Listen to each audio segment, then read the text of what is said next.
Before we get to today's episode, I have to tell you something.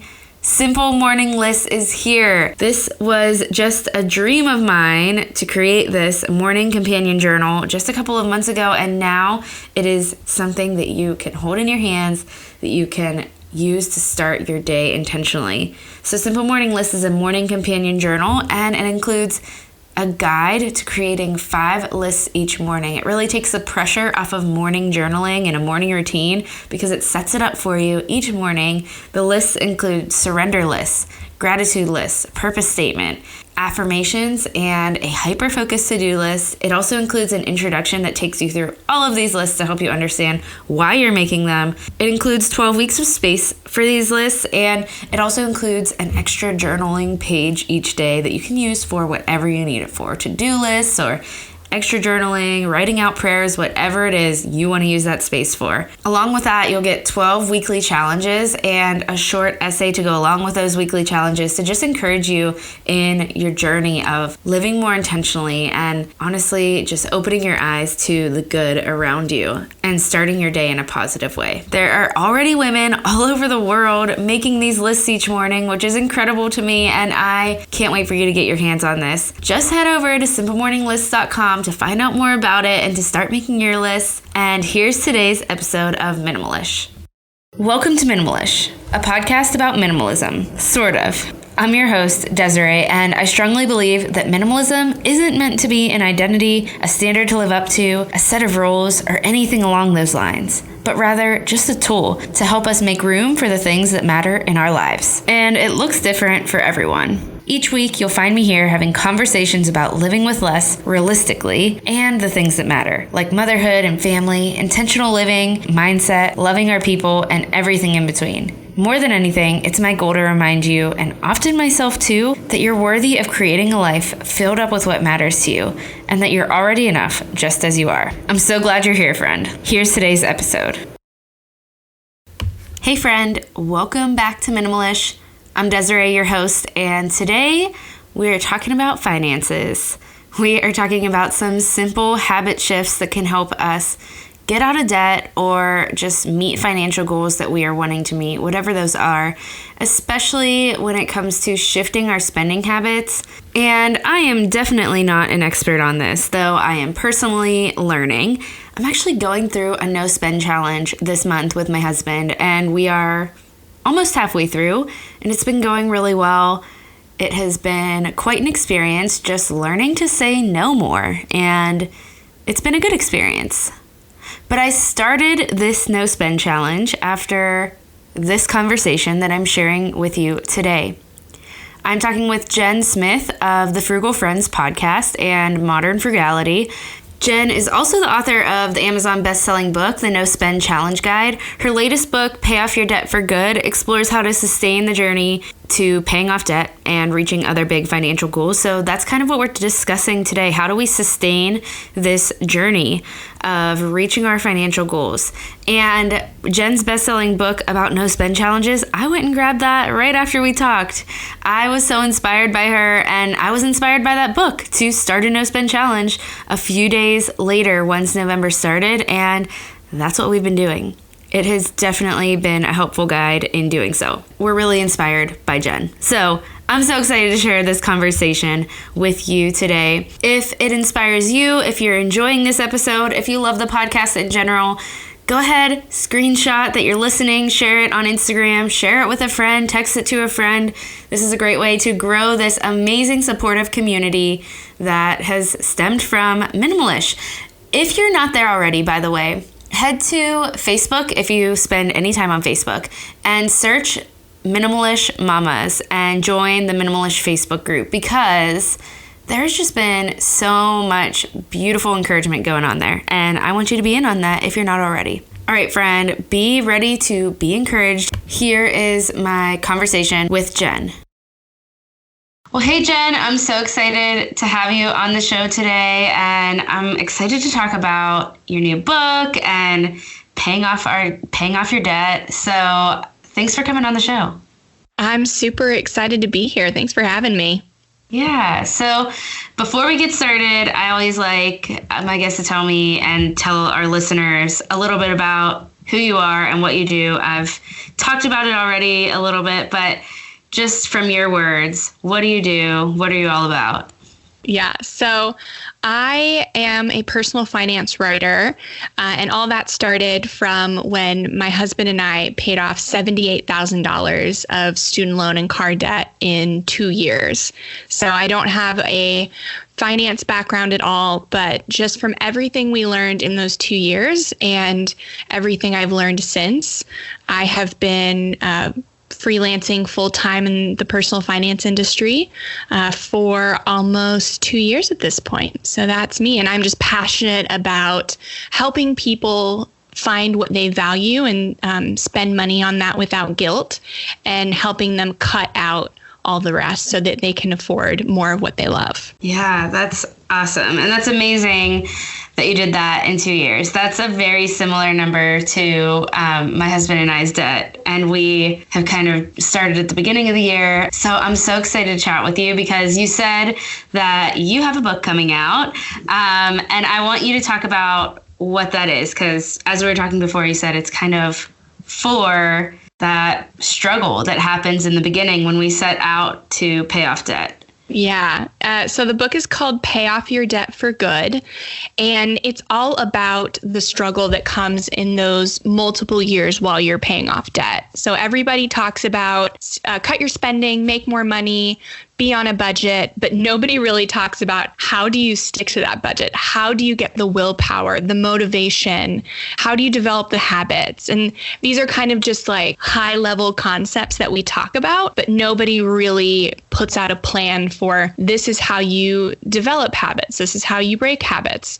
This is how you deal with the relationships that are going to struggle because you're not spending as much money as before. And this is how your relationship with your spouse is going to change. So like all those things that we had to navigate when we were paying off debt, I tried to put into this book to help other people so they can quit falling off the wagon, or if they're just starting out, to not make all the mistakes that I made. And so they can pay off their debt faster and for good, essentially. Yeah. And I feel like you guys did do it fast too. You said you did it in 2 years. So can you talk a little bit more about that? Like, what did that look like for you? Just the debt-free journey in general?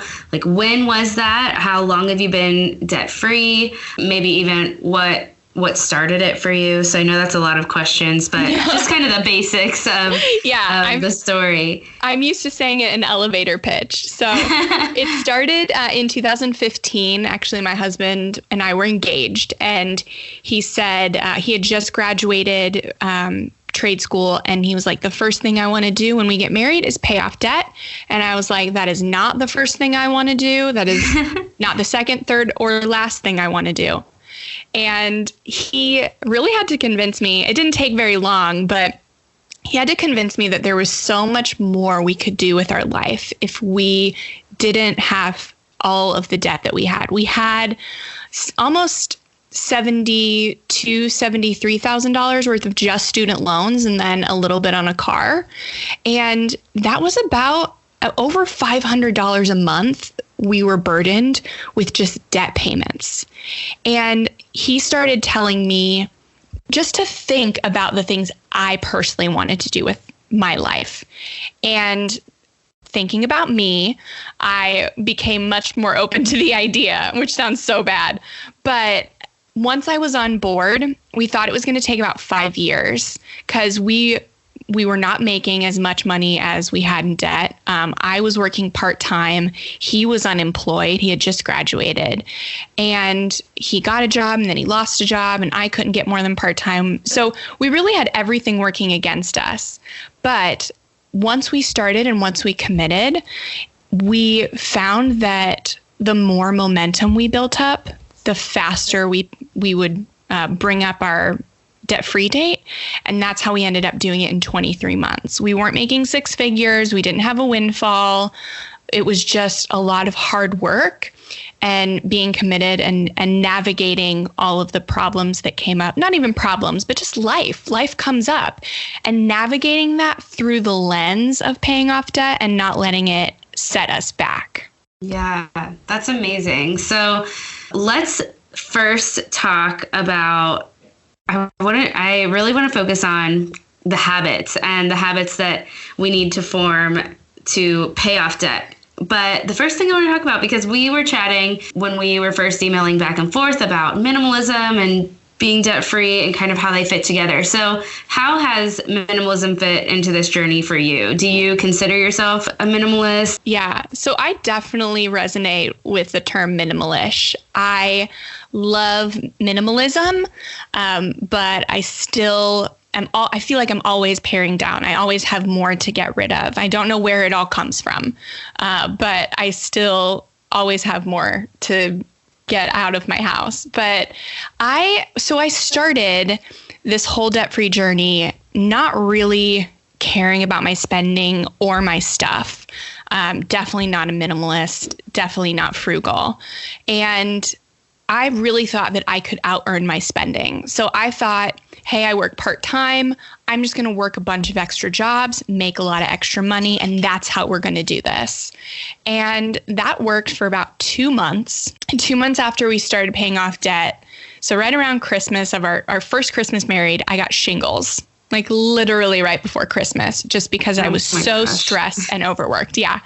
And that was a huge turning point for me because I realized my body literally wouldn't let me out earn my spending. It wouldn't allow me to.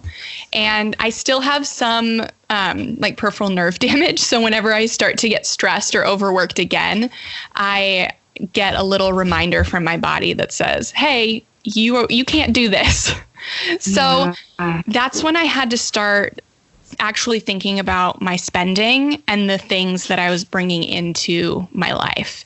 And that's kind of when this whole frugality journey started for me. And I think the biggest tenet of my personal frugality is minimalism. So I don't love to sale shop or save, pennies and dimes here and there.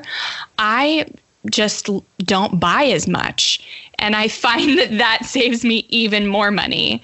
And so that's what I love about minimalism is that it saves you so much money because you're not focused on accumulating stuff.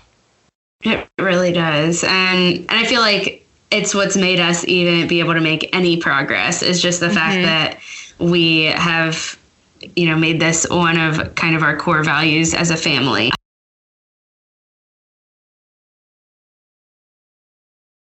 I'm taking a quick break to thank one of today's sponsors, Everlywell. As you might remember, a couple of months ago, I discovered Everlywell, which is an amazing at-home wellness test that helps you better understand your health. I used the Everlywell thyroid testing kit, and I reviewed my results, and Everlywell has just really given me a more positive outlook on my health. It's also helped me pursue further information. I followed up with the free health consultation they offer along with your kit, and it's with a certified physician, and I really got helpful advice that I could put to use right away. I want to tell you more about Everlywell because I think you'll find what they provide to be helpful, especially if you struggle to find answers when it comes to your health. They offer more than 30 different at-home lab tests, from fertility to food sensitivity to thyroid and more. Each test comes with easy-to-follow instructions. Every test is physician reviewed, and the shipping is free. Your results come from certified labs, and they're directly sent to your phone, so they're extremely easy to access and share with your healthcare provider. Your results are personalized, easy to understand. You'll know exactly what they mean for you. I personally love the consultation to better understand your results that they offer. And through my results, I've made a few dietary changes that have really helped my symptoms, and I plan to seek further answers. For 15% off an Everlywell at-home lab test, visit everlywell.com/minimal and enter code MINIMAL. That's everlywell.com/minimal, code MINIMAL for 15% off your test. All right, friend, let's get back to today's episode. Okay, so let's dive into the habits because we've kind of already established that paying off debt is really hard. And it's not just something I feel like. So did you follow Dave Ramsey or how did that work? I'm just curious. So we initially read the Total Money Makeover, and that was kind of our inspiration and the format we used to pay off our debt because he made it super simple. Okay, awesome. So that's kind of, we have Financial Peace University, and I feel like, yeah, he simplifies it. It seems like it all makes so much sense, and he's super inspiring and motivational. I love Dave Ramsey, but then it's like, okay, but it's still really hard. So Right. what habits do you have you found that are essential to form to actually make this possible? If you want to kind of give us what you think might be like very foundational habits.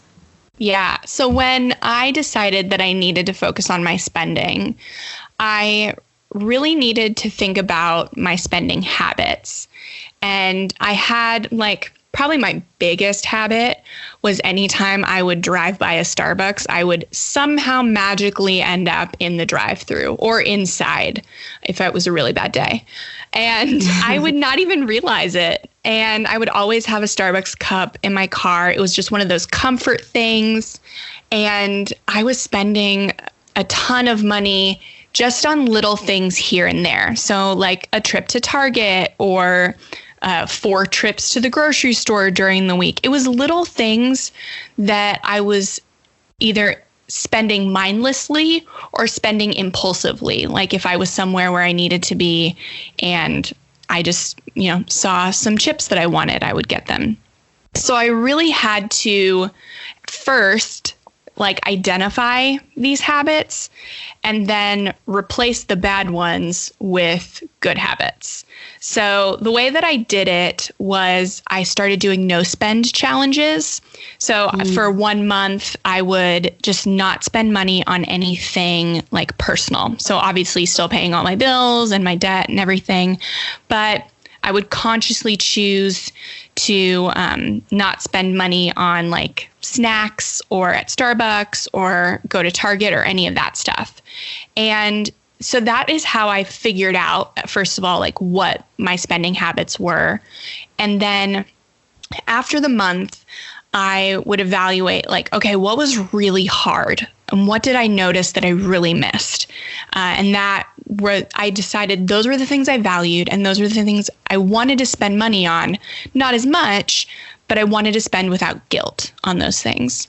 And then I figured out what were the things that I was just doing habitually that I really didn't miss. And for me, that was mostly clothing. So every budget template I've ever seen for some reason has a line item for clothing. And I don't know who needs clothing every month besides a child that's growing.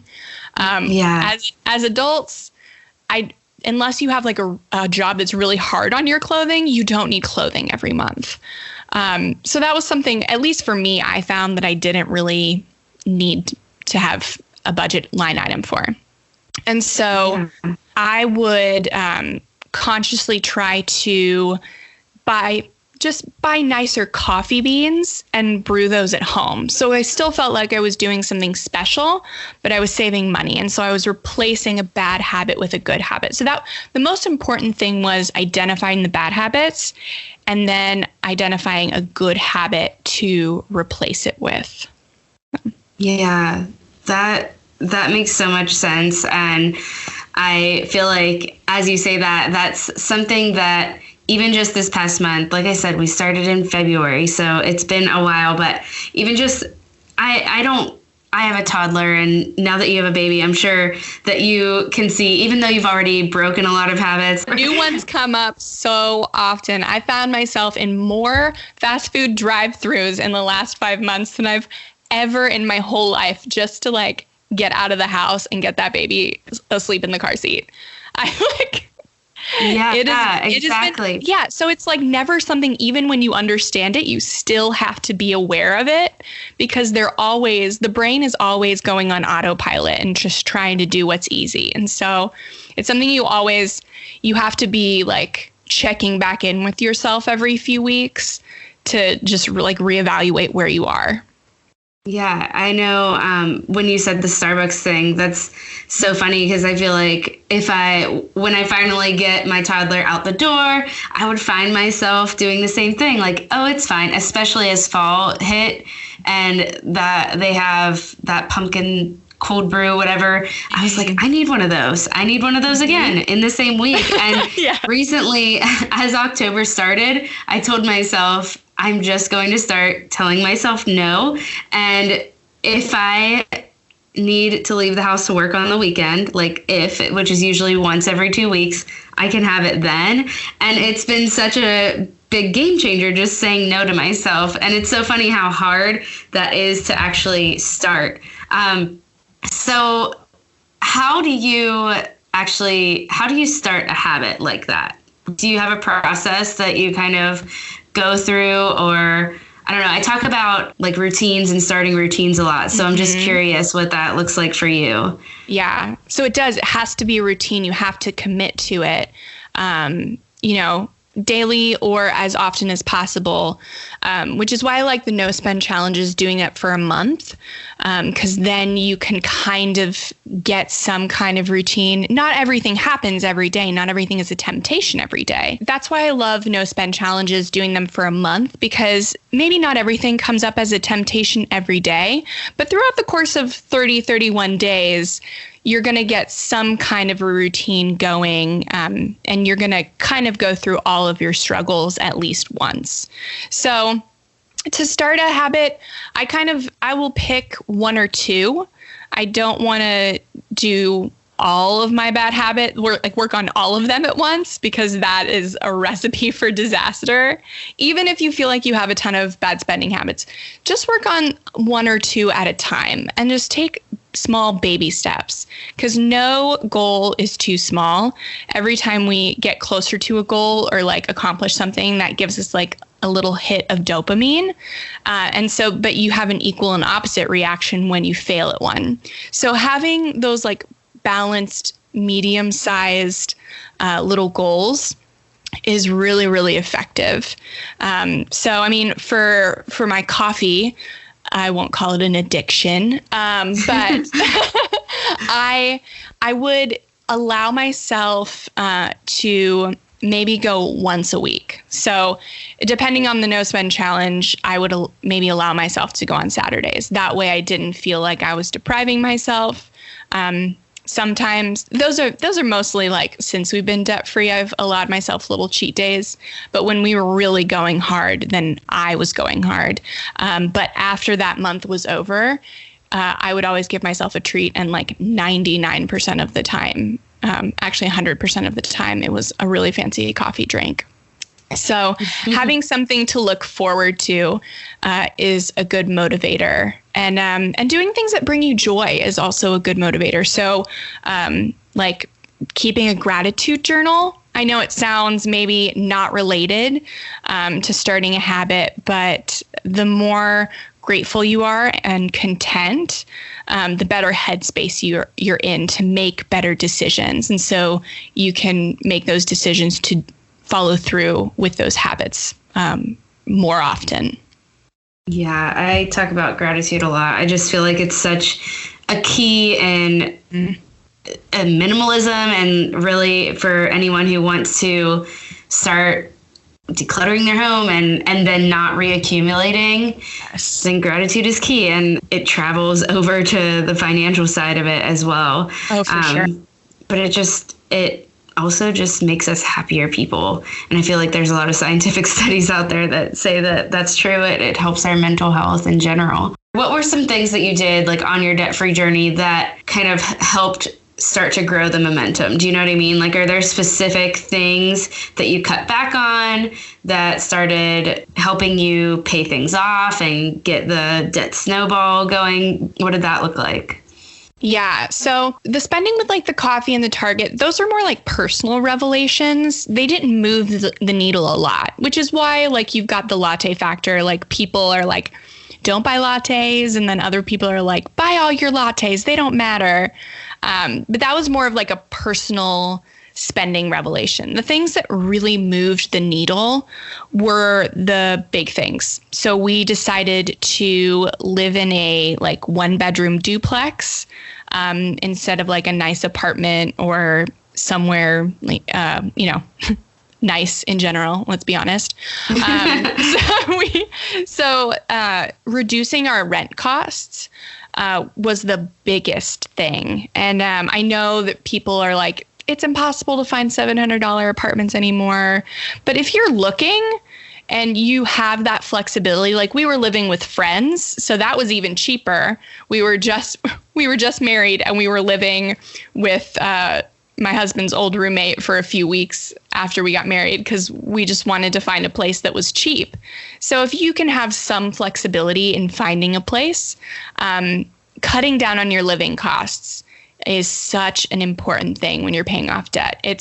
You can make one choice that really minimally affects your day-to-day lifestyle and save hundreds of dollars every month, or you can cut out a latte every week and save $20. And so we chose to focus on the big things. If you own a home, we now own a home, and we rent Airbnb out of our front room and bathroom. And that we don't do it all the time. We do it maybe like once or twice a month, and that makes us like $200 or $400 a month. And so that's more than I would ever spend on lattes in a month at this point in my life.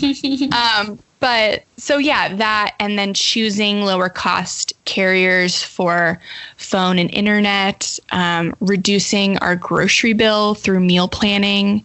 And so the big four, I think, are living, food, utilities, and other monthly bills, and then transportation. And so we live close to our jobs so that my husband can ride a motorcycle to work, and I could bike to work, even though I don't. I work from home now, though. So it's making these choices to lower the cost of the big things so you are not as stressed or pressured to lower costs on every single thing. And that's, it's like being minimalist with your frugality as well. Yeah, that's really cool. And it definitely makes sense. What did you find most difficult, whether it's something that was on the budget or relationships? What was most difficult in the debt-free journey for you?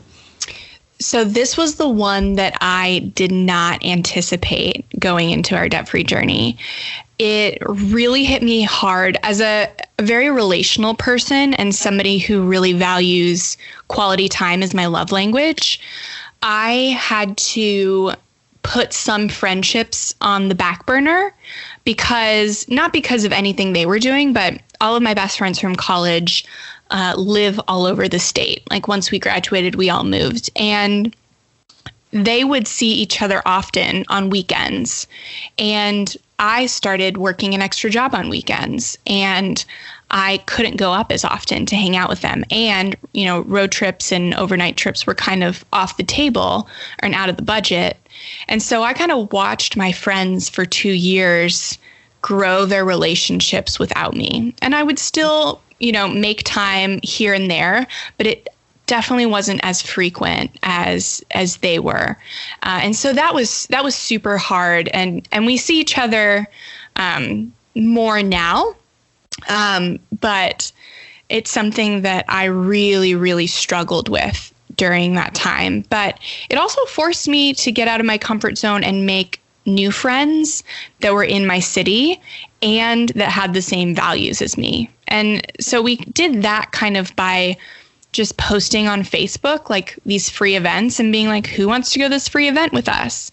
And then the people that kept coming with us, those are the people we developed relationships with. And they're probably people that I wouldn't have gotten to know as well if I hadn't been forced to do it, because I couldn't go to, I couldn't drive 2 hours on a Saturday because I worked Saturday and Sunday, but I had Saturday night after work and I could hang out with these people. And so it was a blessing and a curse at the same time. And I had to unfollow some of those friends on Facebook because, gosh, the green monster of jealousy just reared its head so hard. And I want to say that I was a stronger person, but I was not.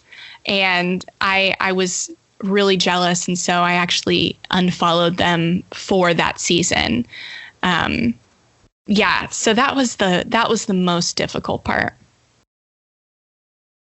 I'm so excited to tell you about one of today's sponsors, Thrive Cosmetics. I know I've personally dealt with a lot of skin issues, and I'm just motivated now more than ever to stick to high quality products that are also going to be cruelty free. And with Thrive Cosmetics, I've really found the jackpot. Their products provide awesome coverage, they're created for long-lasting wear, and their clinically proven ingredients are free of parabens and sulfates. I'm not kidding when I say that they have changed my skin. Their overnight sensation hydrating mask has honestly made my skin clearer and softer than it's been in years. Their mascara doesn't flake at all either, and even when I was crying today, because chopping onions will do that to me, but I was literally wiping my eyes with a rag and my mascara did not go all over my face. Let me just summarize by saying that I'm a huge fan of their makeup. For every product purchased, Thrive Cosmetics donates to help women thrive. Those causes include emerging from homelessness, surviving domestic abuse, fighting cancer. Leaping Bunny and PETA also have certified Thrive Cosmetics as completely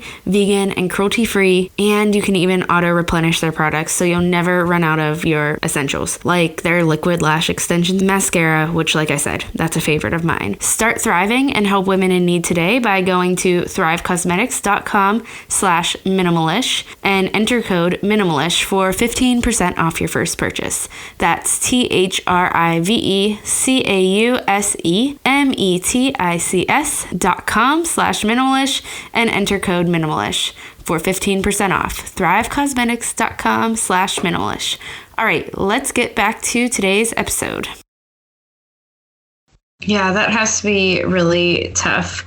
For us, I think it's not as extreme, but it has been hard, is that we live near family, and I have family who will go out to eat a lot, and it's just like, well, we want to be with them, but we have to say no to those things sometimes, and often actually. But, luckily I think if the relationship is strong enough, even like you said, even though their relationships might have grown in those 2 years without you, it seems like it didn't end the relationship. Like it didn't. Yeah. We're still friends and we still get together. I mean, they are still my best friends. And that's a test of a relationship. Like if they are your true friends, they'll stick around and they'll admire what you're doing and maybe be inspired to do it too. Like that wasn't a season for them to be paying off debt, but now one of the couples is paying off debt in this season. And so it's it's another thing, like you want all of your friends to be on the same page as you at the same time. So it's also frustrating when they're not. But you have to bite your tongue because everybody comes into their season in the right time for them, even if it's not your right timing. Yeah. Well, I love that your book really focuses on kind of that struggle of maybe even first starting out or struggling through the beginning, and habits that we can form to move past that. So what are your final encouragements to someone who is struggling to make their debt-free journey successful? I would say plan for setbacks. Plan for things to go wrong. Go in expecting that things will go awry, and you won't be surprised by it, and it won't throw you off. It won't feel like a setback. It'll just feel like you'll be in the mindset of, okay, this is just a bump in the road. I knew there would be bumps. And then you can also be prepared with a plan and how to deal with it. So having your emergency fund or some, alternative things to do or whatever. So plan for things to go awry, and they will feel much less intense than they would if you weren't expecting them, because you can do it and there will be setbacks. You just have to believe that you're going to be there one day. This is a very short journey in the scope of your life. Even though it feels like the longest when you're going through it, it feels so long. But I have been debt-free for 2 years. So I've been debt-free longer now than when we were paying off debt. And it feels like a drop in the bucket because once the momentum starts, you take it into debt freedom and you can do so many crazy cool things with your life and in others' lives. And it is so worth it. That's awesome. I love that. It has been true for us. I feel like that's been the biggest struggle for us is like things keep happening to our house or the car needs work. And it's just all these things that you don't realize are going to happen. And then you kind of have to start back at square one with the building the emergency fund. I kid you not, 11 days after we made our final student loan payment, Hurricane Irma came and put a 60-foot tree on our house. And that beast snapped in half and hit the front part of our house and the side part. And that was 11 days after we finished paying off debt. And I was like, well, okay, we don't have any debt. So we have money to fix this. So it was less of a crisis and more of an inconvenience. And that's what being financially secure does. It takes financial things that could be crises and life altering and just makes them inconveniences. Yeah, that is pretty crazy and terrible. I'm glad that you guys stayed safe in that at least, because that's nuts. Were you like evacuated from the area? Yeah, we left. We actually weren't going to. And then the day before it happened, we decided to get out. And I'm so glad we did. I felt this little inkling of anxiety and I thought I was overreacting. And now I realize that it was my intuition saying, you need to get out of here. Yeah. Wow. Oh my goodness. Well, I'm so glad that you did. Mm-hmm. Okay. So your book just came out yesterday. Yes. We're talking right now and it's not that, but when this comes out, your book will have just come out yesterday. So tell our listeners where we can find the book. So you can find the book on Amazon. It's available in an ebook, audiobook, and paperback. The book is called Pay Off Your Debt for Good. And I also have a book called The No Spend Challenge Guide if you are interested more in doing a no spend challenge as well. That's awesome. I'm going to check that one out as well. Yes. And if you're looking for community while you're doing it, my podcast, Frugal Friends Podcast, has a community called the Frugal Friends Community on Facebook. And we didn't plan this, but somehow everybody in there is doing a no spend challenge at one time or another. And so if you're doing one, you will be able to find some other people that are doing them too. And it's great community for your challenge. That's awesome. And I have found your podcast to be so helpful. So Frugal Friends Podcast, and then where else can listeners find you? So I also have my blog, modernfrugality.com. You can sign up for the newsletter, and I have a bunch of free printables to help you minimize and be frugal and budget and all that stuff. So, and you'll get updates whenever new podcast episodes are out every Friday. Awesome. Okay, so I have two questions that I ask every guest. The first one is, what is something that you're simplifying right now? So I am simplifying my schedule.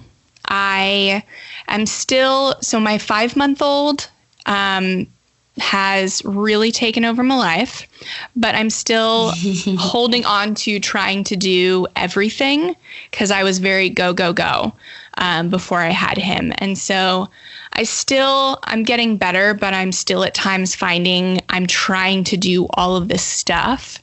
And sometimes I'll bring him along and he suffers as a result because I get him off his schedule and then I suffer. So I am trying to simplify my schedule and then add back things that really give me life that I thought I quote unquote didn't have time for. And that is my big focus right now. Yeah. And I forgot to ask you, and I really wanted to, how is having a baby? Because you're a new mom, which congrats. Thank you. And such a sweet season, but it can also be such a hard season. So how's that changed your finances? Just like adding to your family, or has it? Like, have you found it? Oh my gosh, yes. So definitely medical bills have been a thing that we've never had to deal with before. just deductibles, and we've changed insurance 3 times this year. So we've met 2.5 deductibles. So it's been really difficult with all the medical expenses. And then just the cost of having a baby. So I love to get as much for free as possible. I'm really committed to buying secondhand first in all areas of my life. And so especially with kids stuff. But, you can't buy diapers secondhand unless you're getting cloth. But so I've got added expenses like that. But really, really trying to commit to getting everything for free or for cheap. And I have been blessed enough that we have a lot of resources in our community, like mom swaps and buy nothing groups, that I've been able to get a lot of things for free. I always encourage people to check like secondhand for baby stuff, or even when it comes to like if you want to store baby stuff for the next one, but you don't have the space.